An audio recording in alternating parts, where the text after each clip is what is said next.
আসসালামু আলাইকুম দর্শক। প্রতি মুহূর্তে দেশের মানুষের মুখে মুখে নানান ধরনের গুঞ্জন, নানান ধরনের গুজবও উঠছে। কী হতে যাচ্ছে, কী হচ্ছে, দেশে কী ঘটতে যাচ্ছে, সেনাবাহিনী কী করবে, সেনাবাহিনীর কী করা উচিত। আমি দুটি ছোট্ট ঘটনাকে কেন্দ্র করে একটু সহজ ব্যাখ্যা করার চেষ্টা করি। আপনারা হয়তো অনেকেই খেয়াল করেছেন, 2 দিন আগে আন্তঃবাহিনীর জনসংযোগ পরিদপ্তর আইএসপিআরে নির্মিত একটি ডকুমেন্টারি দেশের সবকটি স্যাটেলাইট চ্যানেল, বিটিভি এবং প্রত্যেকের ইউটিউব চ্যানেলে এটি আপলোড করা হয়েছে এবং প্রচার করা হয়েছে। একই সঙ্গে শনিবার আইএসপিআরেরই একটি বিজ্ঞপ্তি সব গণমাধ্যমেই প্রকাশ হয়েছে। তা হচ্ছে ক্যান্টনমেন্ট এলাকা সংলগ্ন যে এলাকাগুলো রয়েছে সেগুলোতে সভা সমাবেশের উপরে নিষেধাজ্ঞা জারি করার কথা বলা হয়েছে। দুটি বিষয় আমার কাছে বেশ তাৎপর্যপূর্ণ। প্রথমে যদি তথ্যচিত্র নিয়ে আলোচনা করি, সাদা চোখে এটি অনেকের কাছে মনে হতে পারে এটি সশস্ত্র বাহিনীর কর্মকাণ্ডের উপরে একটি ডকুমেন্টারি। এমন তথ্যচিত্র যে সশস্ত্র বাহিনী এর আগে করেনি বা টেলিভিশন চ্যানেলগুলোতে প্রকাশ করেনি তা কিন্তু নয়, অবশ্যই করেছে এর আগেও। তবে এবারেরটি আমার কাছে একটা আলাদা ইঙ্গিত বহন করে। খেয়াল করলে দেখবেন যে এটির শিরোনাম প্রথমেই আমার সোনার বাংলা, আমি তোমায় ভালোবাসি, এবং এই জাতীয় সঙ্গীতের এই লাইনটিকে কেন্দ্র করে আলাদা একটি গান নির্মাণ করা, তথ্যচিত্রকে কেন্দ্র করে সশস্ত্র বাহিনীর উপলক্ষে। যখন বিভিন্ন দিক থেকে আমাদের জাতীয় সঙ্গীতের উপরে আঘাত আসছে, জাতীয় সঙ্গীত কেউ কেউ গাইছেন, তার সামনে দাঁড়িয়ে আরেকটি পক্ষ অমুকের দালাল, অমুকের এজেন্ট বলে তুচ্ছ তাচ্ছিল্য হুমকি দেওয়া হচ্ছে, তখন আমাদের জাতীয় সঙ্গীতের প্রথম লাইনটি সশস্ত্র বাহিনীর এই ডকুমেন্টারিটিতে ব্যবহার করা খুবই তাৎপর্যপূর্ণ। আপনারা যারা তথ্যচিত্রটি দেখেছেন নিশ্চয়ই খেয়াল করেছেন যে এটি গতানুগতিক। এই জন্য গতানুগতিক বলছি যে দেশের বিভিন্ন প্রাকৃতিক দুর্যোগের সময় সশস্ত্র বাহিনীর সদস্যদের, সেনা, নৌ, বিমান বাহিনীর সদস্যদের যেই মানবিক কাজগুলো, জীবনের ঝুঁকি নিয়ে যে মানুষকে উদ্ধার করা বা মানুষের মাঝে জীবন উদ্ধারকারী সামগ্রী পৌঁছে দেওয়া, সেগুলো এখানে তুলে আনা হয়েছে। এখানে 5 আগস্ট অভ্যুত্থানে সেনা সদস্যরা যে সাধারণ মানুষের কাতারে এসে দাঁড়িয়েছিলেন তারও কয়েকটি দৃশ্য এখানে তুলে আনা হয়েছে। এবং 5 আগস্ট সেনা প্রধান প্রথম যে বক্তব্যটি দিয়েছিলেন জাতির উদ্দেশ্যে, যেটি সব টেলিভিশন চ্যানেলে টেলিকাস্ট করা হয়েছিল, তারও একটি খণ্ডচিত্র এখানে তুলে আনা হয়েছে। এগুলো দেখানোর মানে কি? যদি সহজভাবে প্রশ্ন করি, বিষয়গুলো সহজ অনেক। এই মুহূর্তে আমাদের সামনে মানুষের মুখে মুখে দেশের জন্য সবচেয়ে স্পর্শকাতর এবং আলোচিত ইস্যু কোনটি? নিশ্চয়ই রাখাইনের উদ্দেশ্যে বাংলাদেশের মধ্য দিয়ে তথাকথিত মানবিক করিডোর দেওয়ার বিষয়টি। এবং এই করিডোর দেওয়া হলে দেশের স্বাধীনতার সার্বভৌমত্ব হুমকি মুখে পড়বে, এটি মোটামুটি মানুষ স্পষ্ট একটি ধারণায় পৌঁছেছেন।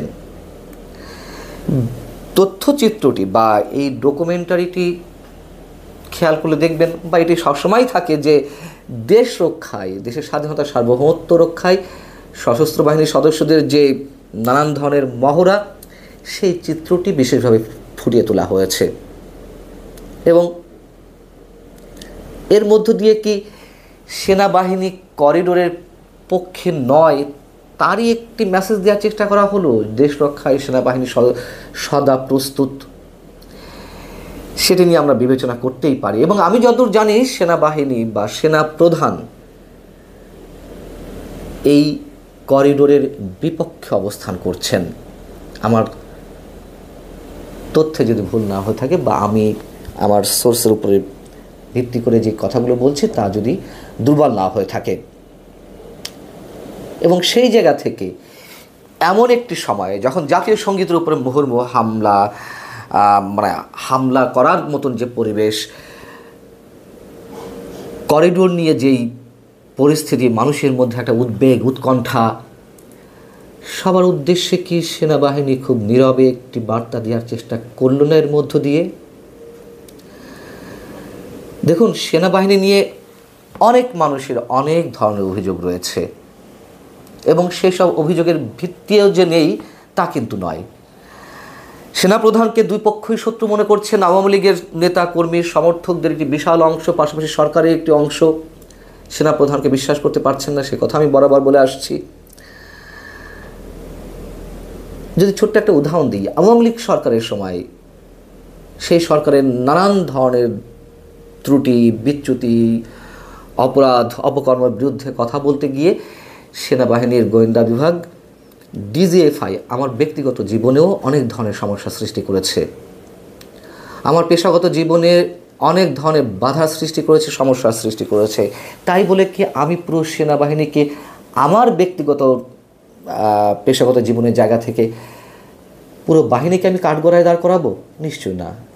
কিছু ব্যক্তি অতি উৎসাহী হয়ে অথবা সরকারকে খুশি করতে গিয়ে অতি উৎসাহের জায়গা থেকে, এটি শুধু আমার ক্ষেত্রে নয়, আরও অনেকের ক্ষেত্রে তারা এক ধরনের খড়গ নামিয়ে এনেছেন আমাদের উপরে, একথা সত্য। কিন্তু এখনও পর্যন্ত আমার দৃঢ় বিশ্বাস সেনাবাহিনী দেশের সাধারণ মানুষের পক্ষেই আছে। মানুষের আস্থা, মানুষের বিশ্বাস দেশের যে কোনো সংকটে এখনও সেনাবাহিনী সাধারণ মানুষের পক্ষেই থাকে বা আছে। এবং শুরুতে যেটি বলছিলাম যে হঠাৎ করে সেনাবাহিনীর পক্ষ থেকে একটি নির্দেশনা জারি করা হয়েছে, সশস্ত্র বাহিনীর পক্ষ থেকে আন্তঃবাহিনী জনসংযোগ পরিদপ্তর আইএসপিআর একটি নির্দেশনা জারি করেছে যে 18 মে থেকে, রোববার থেকে ক্যান্টনমেন্ট এলাকা সংলগ্ন সেনা সদস্য নাইমুল ইসলাম সহ তার আরও 2 সহযোগীকে গ্রেপ্তার করেছে সেনাবাহিনী। এবং তাদের একটি বিশেষ পরিকল্পনা ছিল রোববার সেনানিবাসের প্রবেশপথে বিক্ষোভ সমাবেশের নামে বড় একটি নাশকতার এরকম একটি পরিকল্পনা ছিল। এবং এই সেনা সদস্য 5 আগস্টের পক্ষ থেকে তিনি বিভিন্ন গণমাধ্যমে উস্কানিমূলক বক্তব্য দিয়ে আসছিলেন সেনাবাহিনীর বিরুদ্ধে। সব কিছুই একটা ঘোলাটে পরিস্থিতির মধ্যে নিয়ে যাচ্ছে আমাদেরকে। হয়তো কিছু একটা ঘটছে, এটুকু নিশ্চিত করে বলতে পারি। হয় আমাদের সামনে খুব ভালো একটা সময় অপেক্ষা করছে, নচেত ভয়ঙ্কর একটা দীর্ঘ সময় আমাদের জন্য অপেক্ষা করছে। এর মাঝামাঝি কিছু নেই। নানান ধরনের যে গুঞ্জন গুজব, সেই জায়গার শেষ কখন হবে, কখন এর পরিসমাপ্তি ঘটবে, কত দিনে ঘটবে, আমরা নিশ্চিত করে বলতে পারি না হয়তো কেউই। আমাদেরকে অপেক্ষা করতে হবে অবশ্যই। আসসালামু আলাইকুম রহমতুল্লাহি ওয়া বারাকাতুহু। সম্মানিত দর্শক, তথ্য উপদেষ্টা জনাব মাহফুজ, তাকে নিয়ে সারা বাংলাদেশে তোলপাড় চলছে। একসময় মনে করা হতো যে তিনি জামাত এবং শিবিরের রিক্রুট। জামাত এবং শিবিরের সদস্যরূপে তিনি দীর্ঘদিন লালিত হয়েছেন, পালিত হয়েছেন এবং আজকের যে অবস্থান, সে অবস্থানে পৌঁছে গেছেন, এরকমই একটা ধারণা ছিল অলমোস্ট সবার মধ্যে। ফলে জামাত বিরোধী যারা শক্তি রয়েছেন তারা সকলেই মনে করছেন যে এই ভদ্রলোক জামাত শিবির করেন, কাজে তিনি স্বাধীনতা বিরোধী এবং তিনি ভালো নন। ফলে সরকার বিরোধী, জামাত বিরোধী প্রায় সকল পক্ষই তার সব কথা নিয়ে তাকে ট্রল করতেন। দ্বিতীয়ত, তার বেশভূষা, তার পোশাক, তার পরিচ্ছদ, তার চুলের হেয়ার কাটিং বর্তমান এবং আগের, এই জিনিসগুলো নিয়ে আমাদের দেশের মানুষ নানা রকম কার্টুন তৈরি করেছে, নানা রকম নেতিবাচক উপাধি সহকারে তাকে যতটা হেয় করা যায়, যতটা খাটো করা যায়, তার সকল চেষ্টাই লোকজন করে যাচ্ছে। এর মধ্যে আবার আরেকটি গ্রুপ, যারা জামাতও নয়, আওয়ামী লীগও নয়, তারা আবার তাকে মনে করেন যে হিজবুত তাহরির নামক যে একটি নিষিদ্ধ সংগঠন রয়েছে, সারা দুনিয়াতে এই হিজবুত তাহরির নামক সংগঠনটি পশ্চিমা দুনিয়াতে একটি সন্ত্রাসী সংগঠন হিসেবে ব্যাপকভাবে পরিচিত। তো যারা জনাব মাহফুজকে পছন্দ করছেন না, তাদের বক্তব্য হলো যে উনি হিজবুত তাহরীর সদস্য। তো এই অবস্থায় আসার পেছনে মূলত কয়েকটি কারণ রয়েছে। এর কারণ হলো যে রাজপথে অন্যান্য যে সকল সমন্বয়কদেরকে যেভাবে দেখা গিয়েছে, মিস্টার মাহফুজকে আসলে ওইভাবে দেখা যায়নি। তার ব্যাপারে আমরা ভীষণ রকম আগ্রহী হয়ে পড়লাম যখন ডক্টর মোহাম্মদ ইউনূস তাকে আমেরিকাতে নিয়ে গেলেন এবং ক্লিন্টন ফাউন্ডেশনের একটি অনুষ্ঠানে তাকে মাস্টার মাইন্ড হিসেবে পরিচয় দিলেন। প্রথম দিকে তিনি প্রধান উপদেষ্টার বিশেষ সহকারী ছিলেন, তারপর দপ্তরবিহীন মন্ত্রী ছিলেন, আর এখন তথ্য মন্ত্রণালয়ের নিযুক্ত দায়িত্বপ্রাপ্ত মন্ত্রী। তার যে লেখাপড়ার ব্যাকগ্রাউন্ড, তার যে কথাবার্তা, কিংবা এই সময়টিতে তিনি যে সকল বক্তৃতা দিচ্ছেন, বিবৃতি দিচ্ছেন, কোনো একটি অনুষ্ঠানে তিনি যখন সভাপতিত্ব করছেন, কিংবা সরকারি কোনো অনুষ্ঠানে যখন সচিব বলেন, তারপর প্রধান উপদেষ্টার কার্যালয়ের যারা কর্মকর্তা বলেন, তাদের পাশে তিনি বসেন। সেটা প্রেস সচিব জনাব শফিক হন, কিংবা ডক্টর আসিফ নজরুল হন, অথবা ধরুন ব্রিগেডিয়ার জেনারেল সাখাওয়াত, অথবা খুব যাকে বলা হয় যার ক্যামেরা ফেজ এবং মিডিয়া ফেজ সবচেয়ে আকর্ষণীয়, তিনি হলেন সৈয়দ রেজওয়ান হাসান।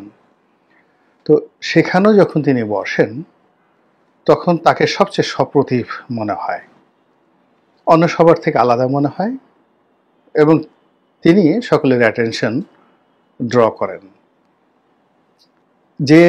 যেই বক্তব্য দেখ না কেন বা অনুষ্ঠানে যিনি প্রধান মেহমান বা মেহমান আজিম হন না কেন, মিস্টার মাহফুজ যদি সেই অনুষ্ঠানে উপস্থিত থাকেন, মাইক তার কাছে যাবে এবং তিনি যে কথাগুলো গত 7 মাস ধরে বলছেন ওগুলোই সংবাদপত্রের শিরোনাম হয় এবং গণমাধ্যমের প্রধান নিউজ হয়ে যায়।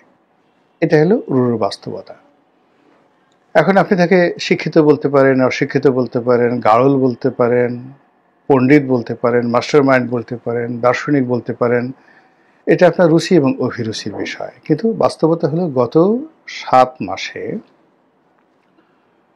জনাব মাহফুজকে নিয়ে যত আলোচনা হয়েছে, বিতর্ক কম হয়েছে, কিন্তু অন্য সমন্বয়কদের বিরুদ্ধে যেভাবে বিতর্ক এসছে, দুর্নীতির অভিযোগ আসছে, এটা মাহফুজ সাহেবের বিরুদ্ধে আসেনি।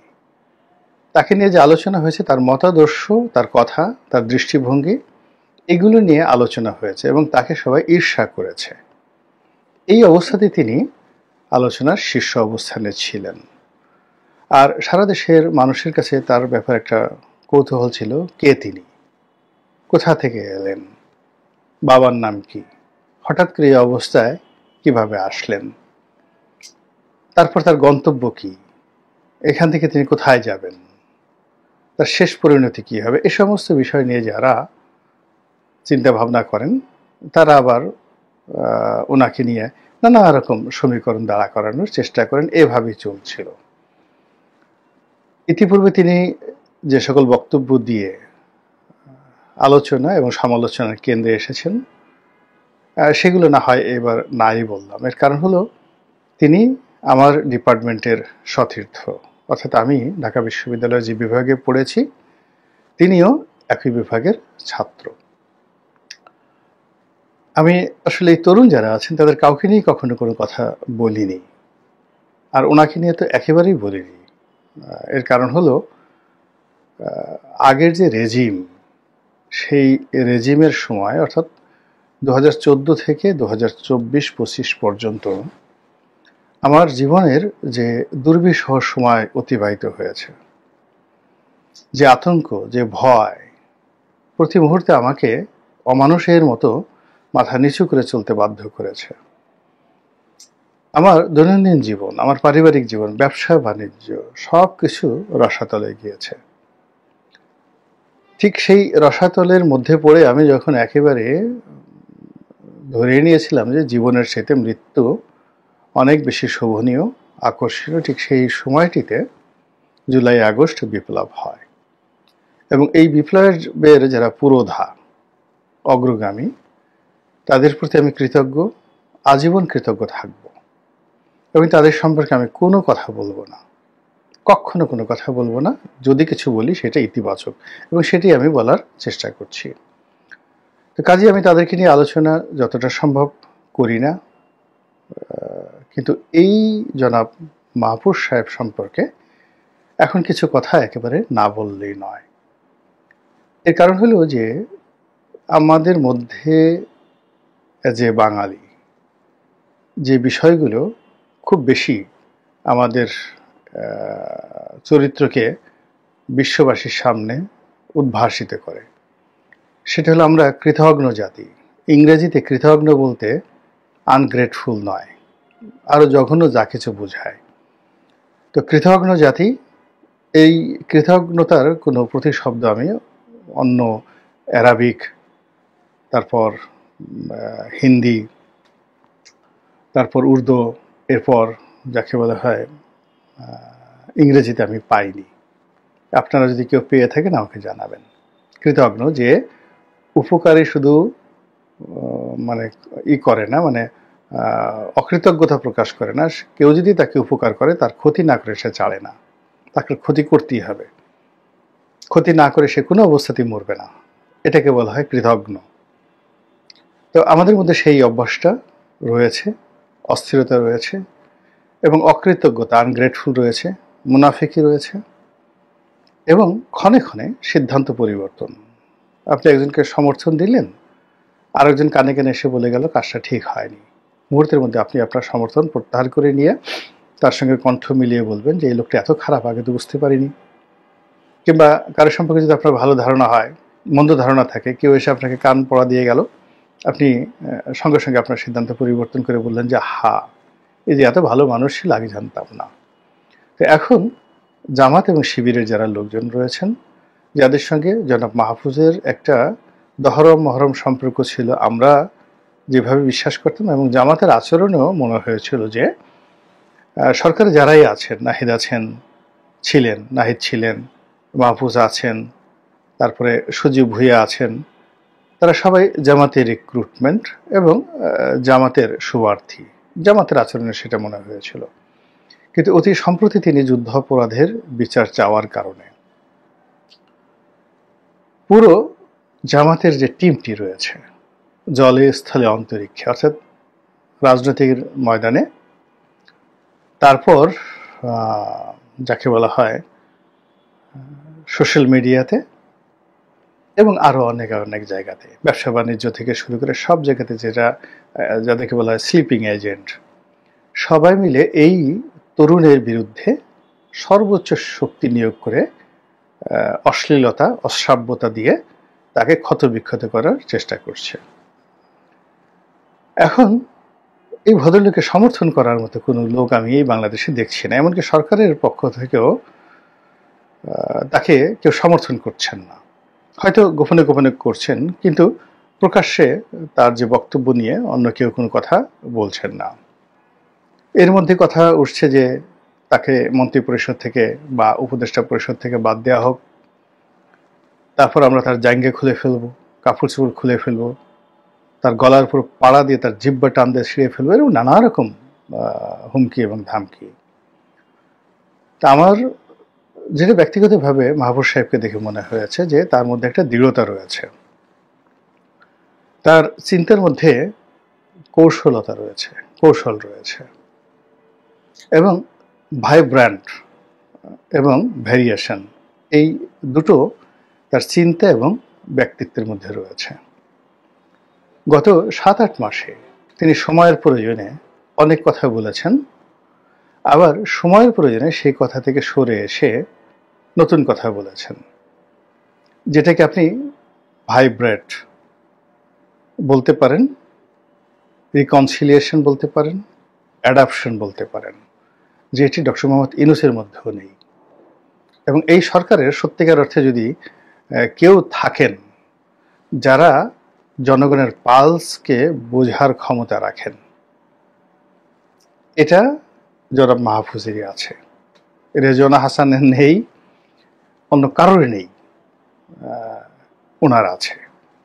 তো কাজেই তিনি এই সরকারের সঙ্গে কতদিন টিকতে পারবেন বা না পারবেন, বা জামাত শিবিরের সঙ্গে তার সম্পর্কের শেষ পরিণতি কি হবে বা না হবে, তিনি কি হিজবুত তাহরিরের লোক, তিনি কি আমেরিকার টার্গেটে রয়েছেন, আমেরিকার হাত থেকে বাঁচার জন্য কি তিনি এই সকল কথাবার্তা বলছেন, তিনি কি ভারতের এজেন্ট, যেটা জামাত শিবির এই মুহূর্তে তাকে ট্যাগ করার চেষ্টা করছে যে তিনিও ভারতের কাছে বিক্রি হয়ে গেছেন, তিনি কি সেই ভারতের এজেন্ট, নাকি জামাতের সঙ্গে একটা দূরত্ব তৈরি করে তিনি নতুন কোনো যে পলিসি বা নতুন কোনো রাজনৈতিক যে যাকে বলা হয় একটা ওয়ে আউট করা, এটার কোনো চেষ্টা করছেন কিনা সেটা তিনি ভালো জানেন। তবে আমি তাকে যেটা দেখেছি যে তার মধ্যে কতগুলো বিষয় দৃঢ়তা রয়েছে, সাহস রয়েছে, আগে যেটা বললাম চিন্তার ভ্যারিয়েশন রয়েছে, ভিন্নতা রয়েছে, বিভিন্নতা রয়েছে, বৈচিত্র্যতা রয়েছে। ভ্যারিয়েশনকে যদি আমি আলাদাভাবে করি, আর ভাইব্র্যান্ট মানে যাকে বলা হয় এরকম একটা চিন্তা বা এরকম একটা কথা যেটা মুহূর্তের মধ্যে সমাজে একটা ভিন্ন রকম গতি তৈরি করে।